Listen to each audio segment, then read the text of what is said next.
Karimnagar market yard లో మొక్కజొన్న కొనుగోలు కేంద్రాన్ని మాజీ మంత్రి ఎమ్మెల్యే గంగుల కమలాకర్ సందర్శించారు. మొక్కజొన్న కొనుగోలు పరిస్థితి గురించి రైతుల్ని అడిగి తెలుసుకున్నారు. మార్కెట్ లో అసౌకర్యాలతో పాటు దొంగల బెడద ఉందని, తాగేందుకు తాగునీరు, ఎండ నుంచి రక్షణ కూడా లేదని వాపోయారు. దీంతో గంగుల కమలాకర్ మార్కెట్ అధికారులతో ఫోన్లో సంప్రదించి గత 15 రోజులుగా మొక్కలను కొనుగోలు చేయకపోవడంపై ఆగ్రహం వ్యక్తం చేశారు. కేసీఆర్ గారు ముఖ్యమంత్రి ఉన్నప్పుడు వ్యవసాయం మంచిగా నడిచింది. కరెంట్ వచ్చింది, నీళ్ళు వచ్చింది, పెట్టుబడి సాయం ఇచ్చిండ్రు. దాంతోపాటు పండిన పంట మొత్తాన్ని కూడా ప్రభుత్వమే కొనుగోలు చేసింది. అది మక్కలు కానీ, అది వడ్లు కానీ, రైతులు పండించిన ఏ పంట కానీ అన్నీ కేసీఆర్ గారు కొన్నారు. కొనగానే ఎఫ్సీ తీసుకోలే, రాష్ట్ర ప్రభుత్వం భరించింది.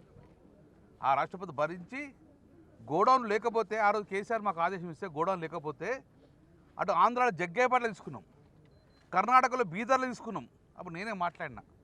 కొన్ని స్కూళ్ళల్లో హాలిడే వేసుకుంటే స్కూల్ కూడా ఖాళీ చేయించి అందులో స్టాక్ పెట్టుకొని రైతు దగ్గర కొనుగోలు చేసి రైతుకు ఇమ్మీడియట్గా అమౌంట్ ఓటీపీ ఇచ్చేందుకు కార్యక్రమం తీసుకున్నాం.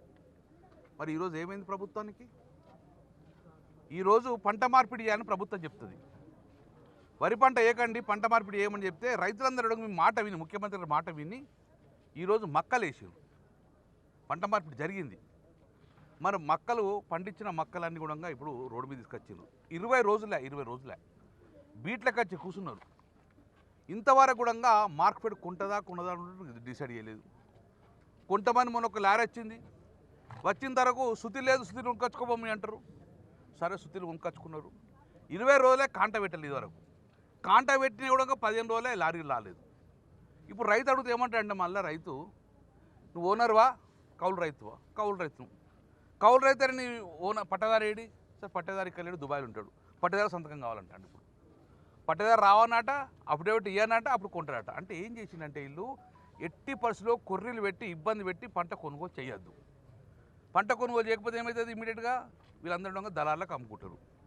అప్పుడు రైతు ప్రభుత్వం మీద భారం పడది, ప్రభుత్వం పైసలు ఇవ్వనేది తెడతలం అవుతుంది.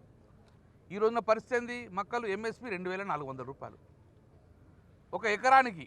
ఇప్పుడున్న పంట ఎకరానికి 35 నుంచి 40 క్వింటాలు పండుతుంది. మరి ప్రభుత్వం ఏం చెప్తుంది?